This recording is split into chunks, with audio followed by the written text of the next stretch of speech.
이번 슬라이드는 다이오드에 흐르는 커런트에 대한 얘기를 하고 있습니다. 다이오드에 흐르는 커런트, 뭐 이 수식들 쭉 보고 여기 그래프에는 지금 커런트에 대한 그래프가 하나도 없지만 이 다이오드에 흐르는 커런트를 결정하는 건 뭘까요? 이 다이오드에 흐르는 커런트를 결정하는 건 사실 RL입니다. 왜냐하면 RL, 즉 로드 저항이 작을수록 Vout에서 소모하는 커런트가 많겠죠. 그러면 자연스럽게 모든 Vout에서 소모하는 커런트는 다 D1을 통해서 들어와야 되기 때문에 RL이 작을수록 다이오드 커런트가 커지는 건 당연한 겁니다. 마찬가지로 인풋의 볼테이지가 크면 여러분들 잘 알겠지만 저항이 같다면 볼테이지가 클수록 전류도 커지죠. 그래서 인풋의 볼테이지랑도 비례한다 라는 거고요. 이 수식은 지금 IP 피크 커런트에 대한 얘기를 하고 있기 때문에 이 피크 커런트가 일어나는 시점은 이 캐패시터하고 R과도 비례합니다. 그래서 이거를 뭐 디테일하게 우리가 풀어서 쓸 이유는 별로 없을 것 같긴 한데 어쨌든 뭐 이런 수식을 따른다 라는 거고요. 사실 이게 중요한 거는 아니라고 생각합니다. 이게 이런 수식이 중요한 건 아닌데 그러면 뭐가 중요하냐? 그럼 여기서도 살짝 얘기가 나왔지만 이 다이오드가 켜질 때 커런트가 제일 크게 흐른다 라는 얘기가 여기 있습니다. 그 이유는 이게 사이누소이덜 웨이브인데 여러분들 사인 웨이브의 그 슬로프 값은 미분 값이죠. 그건 코사인 값이 되죠. 그래서 코사인 값은 어떻게 여기서 코사인 값을 만들면 여기서 이제 만드는 게 아니라 코사인 그래프를 그리면 코사인 그래프는 이런 식으로 되겠죠. 그림이 좀 개판인데 어쨌든 이런 식으로 페이지의 차이가 있습니다. 그래서 이 피크에 가까워질수록 이 기울기 값 자체는 작아집니다. 그죠? 근데 이 다이오드가 언제 켜지느냐를 생각해 보면 사실 이 타임 만약에 우리가 이 두 번째 사이클에서 좀 볼게요. 만약에 RL이 굉장히 작아서 Vout이 빠르게 떨어졌다. 그럼 여기서 떨어질 수 있죠. 근데 이때 코사인 그래프를 그려보면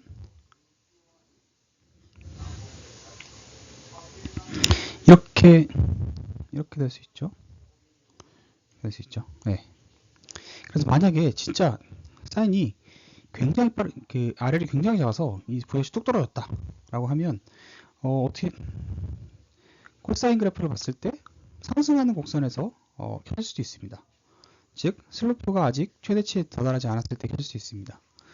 근데 이 경우를 고려하지 않는 이유는 뭐냐면 우리가 이제 회로의 목적성을 다시 떠올리면 렉티파이어는 DC 전압을 주기 위함인데 이렇게 전압이 엄청나게 크게 떨어져 버리면 얘는 DC라고 보기 어렵습니다. 그래서 우리가 이제 가정을 하는 거죠. 가정을 한다기보단 프랙티컬하게 본다면 이렇게 Vout이 뚝뚝 떨어지는 케이스는 사실 회로를 잘못 만든 거기 때문에 이런 케이스에서 사실 어널리시스를 해봐야 그렇게 디자인하는 경우가 거의 없다라고 생각할 수 있거든요.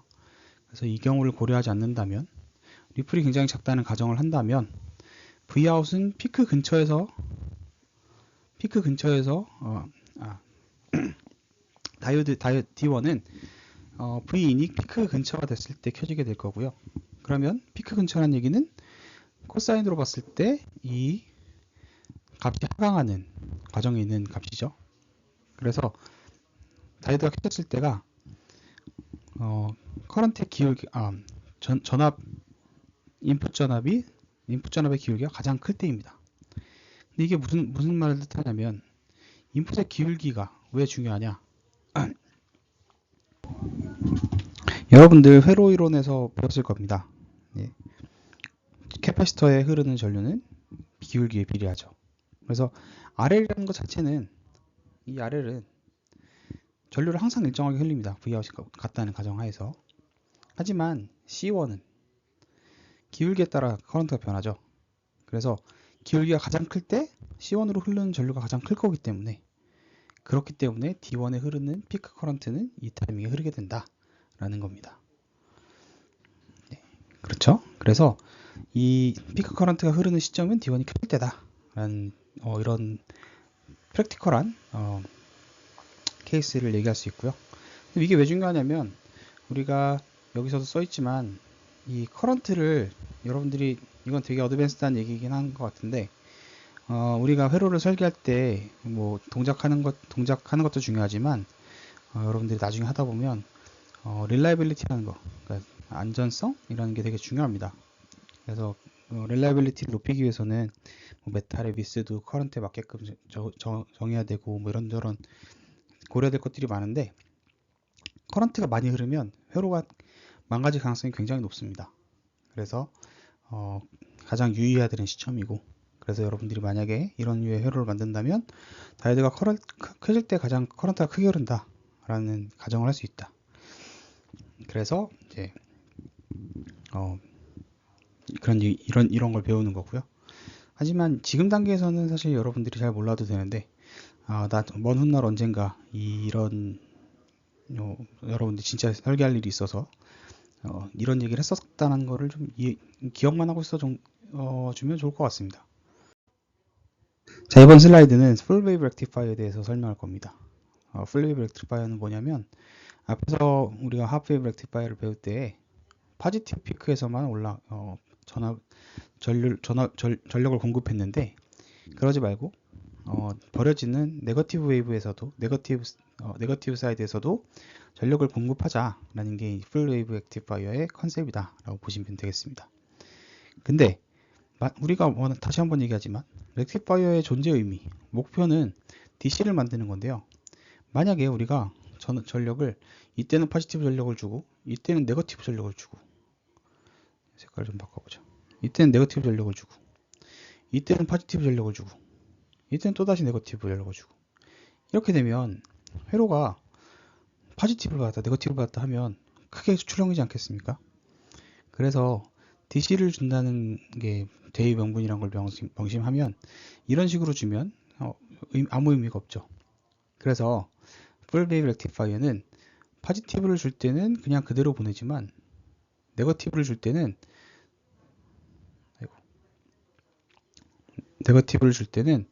얘를 뒤집어서 보내줍니다. 포지티브한 파워로 변환해서 줍니다.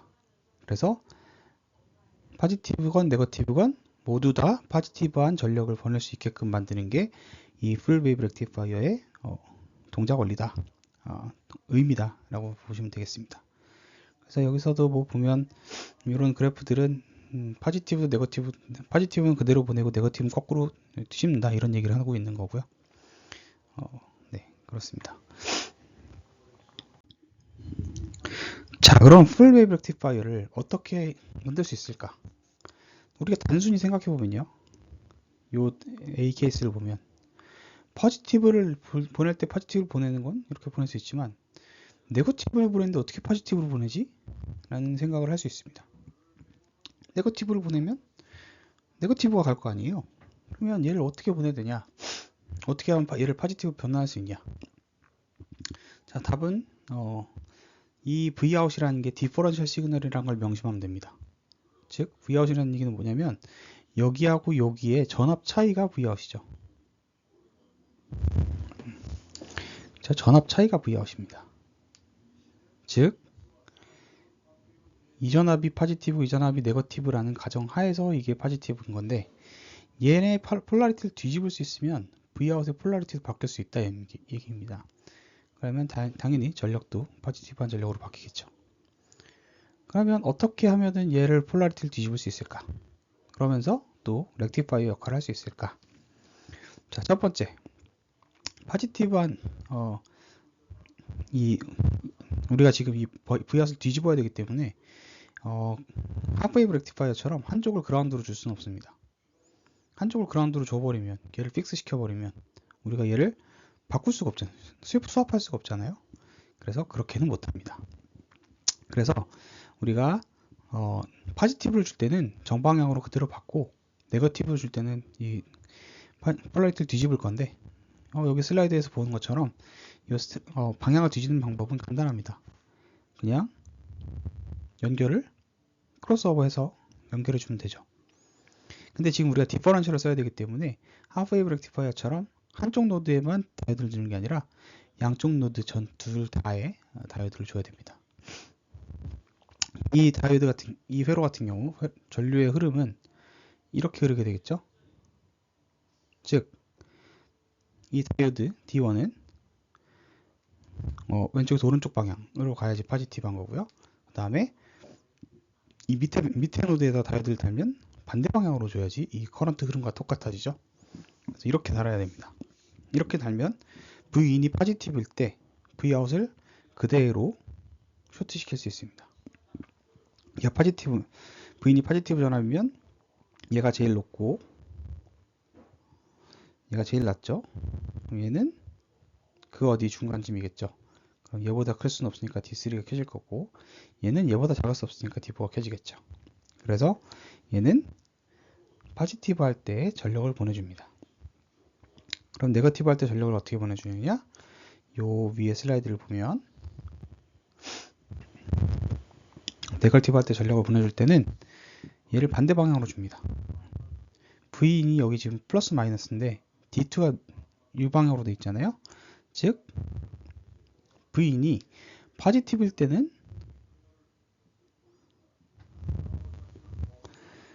이 D2는 켜질 수가 없습니다. 왜냐하면 얘가 제일 큰 전압이기 때문에 어떤 전압도 얘보다는 클 수 없죠.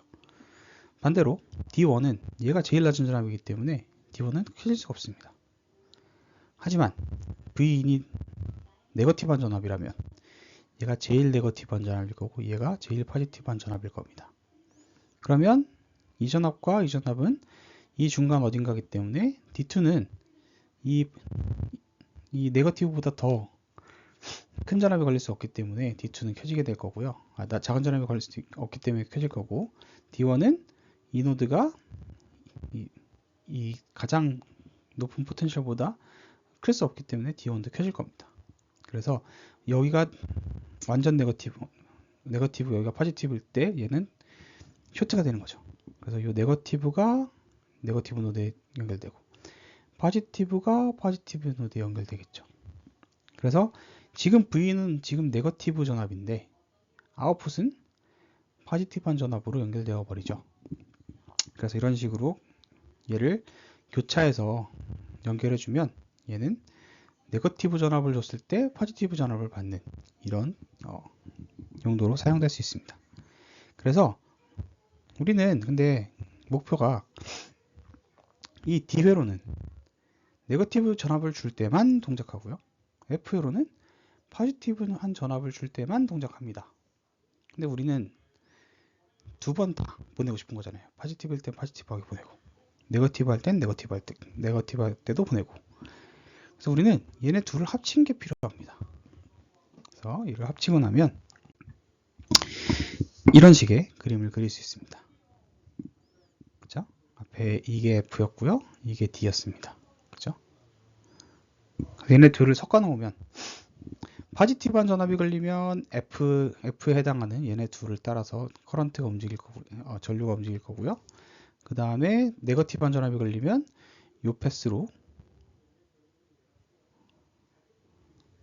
전류가 흐르겠죠. 그래서 전류의 흐름을 보면 아까도 잠깐 얘기했지만 네거티브 할 때는 얘 Vout이 반대로 연결되기 때문에 Vout 입장에서는 포지티브한 전압으로 보이는 거고, V인이 포지티브일 때는 정방향으로 연결되기 때문에 마찬가지로 포지티브로 보이는 거고요. 그래서 이런 식으로 연결할 수 있고요. 얘를 칭하는 용어가 브릿지 렉티파이어라는 겁니다. 여러분이 앞으로 진짜 회로 설계를 한다면 브릿지라는 단어를 많이 듣게 될 겁니다. H 브릿지도 있고 뭐 다양하게 다 네, 이런 식으로 생긴 걸 보통 브릿지 회로라고 하고요. 얘를 이쁘게 리어레인지 하면 이런 식으로 그려질 수 있습니다. 그렇죠? 그래서 마치 뭐 이런 식으로 연결되고 이런 식으로 연결되는 것처럼 그림을 이쁘게 그릴 수 있죠. 그래서 보통 브릿지 렉티파이어라고 하면 이렇게 생긴 그림을 얘기합니다. 그래서 알아두면 좋을 것 같고요.